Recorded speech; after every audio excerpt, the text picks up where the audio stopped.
如何快速的成为有钱人，靠智商还是运气？这部电影告诉你都不是，在这里只需要参加勇者之路的挑战顺利通过，就可以将手中的1000万支票兑现成1000万现金。然而这场被富人们组织的游戏显然不是那么容易过关，在300米的高空中走过独木桥，稍有不慎就会摔入万丈深渊，粉身碎骨，代价很大。但这些人都决定赌一把，特别是欠了一屁股债的阿龙，这是他改变人生的唯一机会。为了增加难度，主办方将钢轨通电，旁边还安装了摄像头，供餐厅里的富人们欣赏直播快乐消遣。阿龙准备带头鼓励大家，他观察了一下钢轨，马上想到了一个方法。他拿出黑色记号笔，在队友鞋上画了一条直线，只要将这条直线对齐钢轨的中央线，就不会走偏。大家也恍然大悟，纷纷画上了直线，都变得信心满满。众人根据这个方法慢慢地向前挪动着，但是说起来容易，做起来难。踏上钢轨的阿龙竭力克服内心的恐惧，尽力控制自己不要向下看，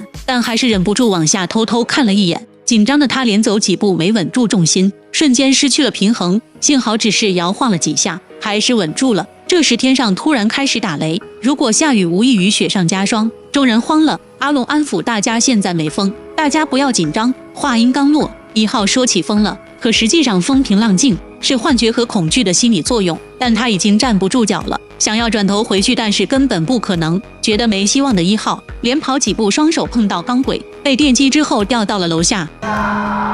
出现了第一位牺牲者，其他人傻眼了，而雷声也迅速地蔓延出去。这是一张1000万的兑换券，如果想要变现，就要在300米的高空走过钢轨，稍有不慎就会落入万丈深渊。6号玩家腿开始颤抖，他蹲下身子，双手触摸钢轨，被电击到昏厥后摔倒。前面的4号玩家没有控制好平衡，也直接掉了下去。众人看着这一幕幕，5号想原路返回，可是被后面的人挡住了。慌乱中，结果连累7号玩家一起掉了下去。高楼里面，富人们欢快地拍手鼓掌，似乎没有什么比玩弄人性还要刺激。很快，更糟糕的事情来了，天空开始下雨，桥上只剩下最后3人。3号用力地拍自己大腿，一步一步向前挪。阿龙也鼓起勇气慢慢前进，而身后大叔心态已经彻底崩溃。他把自己的1000万支票交给阿龙，如果你顺利过关，请求把兑换到的钱交给自己的女儿。阿龙答应了。为了不吓到朋友，大叔悄无声息地掉下楼去。就这样，带着大叔的嘱托和3号互相鼓励，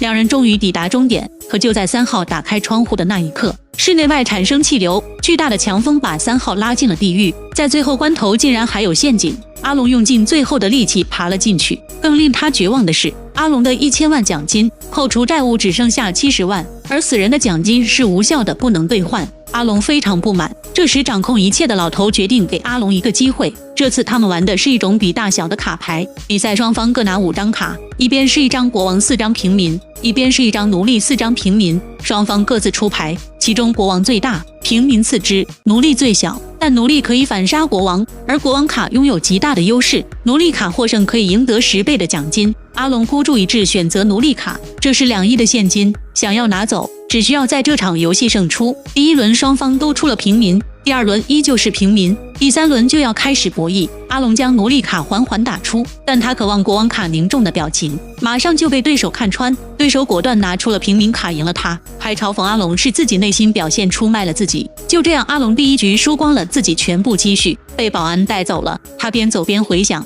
终于明白了对方带的表其实是作弊工具。阿龙进入公司前，体内就被主办方植入了监控芯片。当阿龙打出奴隶卡的时候，心跳总会不自觉地加速，而对方通过手表监控到他的心率，来判断他的出牌顺序。阿龙借口要上厕所，然后和押送自己的女领导提出合作，告诉他自己有信心赢，只要成功奖金可以55分。而女领导早就看不惯这里的作风，看着自信的阿龙，就答应了他，并借给了他5000万作为本金。阿龙站在镜子前，把自己磕到头破血流。他这样做有2个目的，一是想打乱自己的心率，二是把血染在了一张平民卡和一张奴隶卡上，以此来扰乱对方的视线和思绪。激动的阿龙让对方的手表无法监控心率。阿龙打出了带有血迹的牌，没法作弊的对方已经慌了。他回忆着阿龙的每一个细节，判断桌子上带有血迹的2张卡都是平民，自己只要打出国王卡就赢了。自以为胜券在握的他打出了国王卡，阿龙表情凝固，所有人都以为阿龙又输了。直到阿龙翻开自己的牌，奴隶杀国王，他赢了。原来阿龙猜到了对方不会错过每一个细节，把带有血迹的平民卡换成了奴隶卡，而阿龙则赢得了2亿的奖金。按照约定和女主平分了这2亿，没想到对方在他的酒里动了手脚。等他醒来时，女主已经不见了，并告诉阿龙自己的5000万扣除利息和所有费用，阿龙只剩下47万。最后他把这47万以大叔的名义转交给了他女儿，自己独自闯荡去了。虽然身无分文，但是他相信未来是光明的。努力奋斗吧，少年！下集更多美好的事物正在不远处等着你。